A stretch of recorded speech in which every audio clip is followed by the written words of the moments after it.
Wewe unajiandaa kiasi gani kuelekea kwenye michezo mikubwa ya namna hii?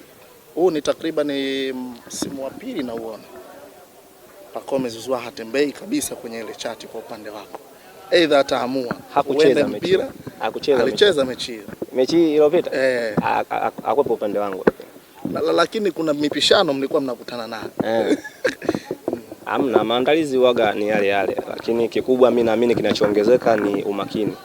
Sababu unapocheza na aina wachezaji kama kina Pacome, manake ukifanya mistake yote ndogo anaweza akakuadhibu. Kwa hiyo na umakini unakuwa mkubwa zaidi ya kulinganisha na mechi zingine. Huwa ni mchezaji gani ambaye ni mgumu kumkaba na huwa utamani kukutana naye katika ligi ya NBC? Sijui. Hakuna mkubwa. Hakuna. Hamna. Wachezaji wote ni wagumu kwa sababu gani? Unaona unapokuwa beki, sio mara zote ambazo utafanikiwa kumzuia mpinzani. Kwa hiyo kuna muda anakuwa anapita, kuna muda unafanikiwa kumzuia. Kwa hiyo mimi kazi yangu kubwa ni kumzuia. Maana yake ninapofanya jambo langu la kumzuia yeye asifanye shambulizi lolote, maana yake kwangu mimi nakuwa nimewini.